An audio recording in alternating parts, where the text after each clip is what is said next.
मित्रों, INDIA विपक्षी एकता का गठबंधन। नीतीश कुमार ने, जो बिहार के मुख्यमंत्री हैं और जाने माने नेता हैं जनता दल यू के, उनकी पहल पर शुरुआत हुई और फिर देश भर में विपक्षी कुनबा एकजुट हुआ। 2-3 बैठकें हुई, लेकिन नतीजा क्या निकला अभी तक कहीं कुछ दिख नहीं रहा। 5 राज्यों के विधानसभा चुनाव में INDIA गठबंधन के घटक दलों में कहीं कोई एकता और तालमेल नहीं नजर आ रहा है। जैसे बंबई की बैठक में संयोजक बनाए जाने के लिए कवायद उठी और नीतीश कुमार को किनारे कर दिया गया। नीतीश कुमार जब कि सारे दलों को एक साथ एक मंच पर लाने वाले नेता हैं और इन्होंने पहल की थी देश भर में घूम के।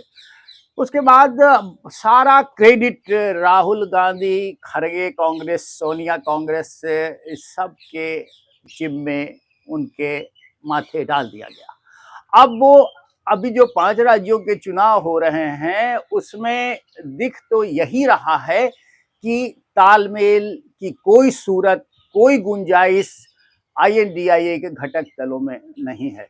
नीतीश कुमार ने मध्य प्रदेश में 5 सीटों से अपने उम्मीदवार विधानसभा चुनाव के लिए उतार दिए हैं।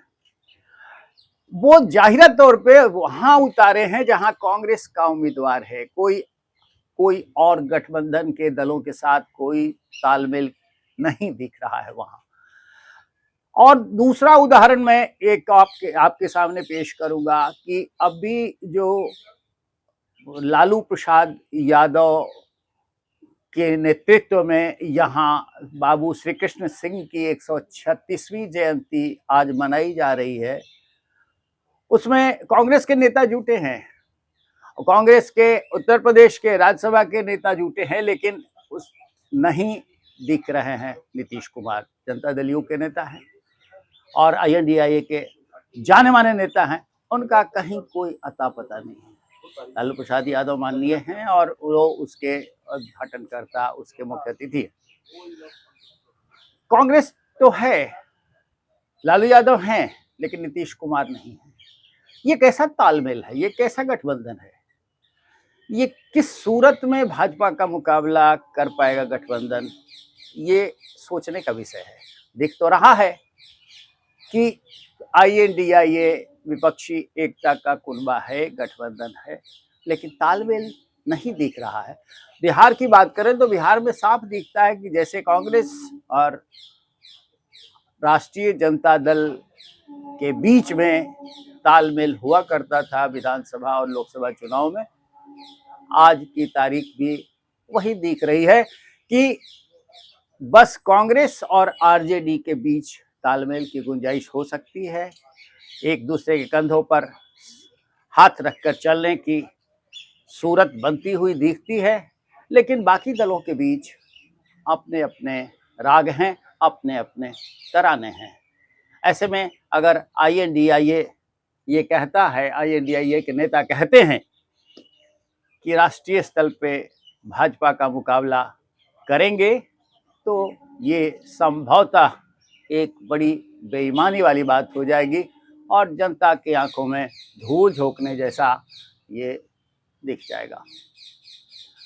विचार करने का विषय है, कैसे विपक्षी एकता गठबंधन भाजपा का मुकाबला करेगा? दिख नहीं रहा है, लेकिन दावे प्रतिदावे बढ़ चढ़ करके किए जा रहे हैं।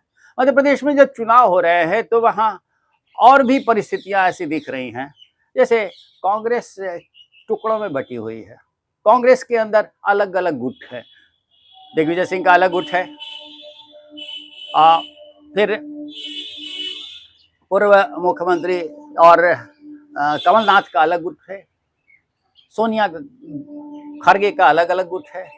आपस में खींचतान इतनी हो रही है, मारपीट तक की नौबत आ जा रही है। दिग्विजय सिंह और उनके बेटों ने अलग से टिकट बांट दी है। कमलनाथ के पास शिकायत हुई तो कमलनाथ ने कहा कि जाकर दिग्विजय सिंह के कपड़े फाड़ो। अब ये केओस, ये मारपीट, ये बवाल ऐसा कांग्रेस में जब दिख रहा है, कुनबों में बटी हुई कांग्रेस दिख रही है, तो वहाँ किस सूरत में वो सत्ता का विकल्प बनेगी कहने के लिए तो कहा जा सकता है, लेकिन ये विचार का विषय है और जनता जरूर इसको देख रही होगी, फैसला खुद करेगी। ऐसे दूसरे प्रदेशों में और भी जहां चुनाव हो रहे हैं, वहां यही परिस्थिति है। INDIA के अंदर तो कम से कम एकता नहीं दिख रही है। विपक्षी दलों में बाकी कोई तालमेल कहीं नजर आए तो शायद अच्छी बात बने, लेकिन ऐसा दिख नहीं रहा है। मित्रों, आज के अंक में बस इतना ही। हम फिर किसी और विषय के साथ कल आपसे मिलेंगे।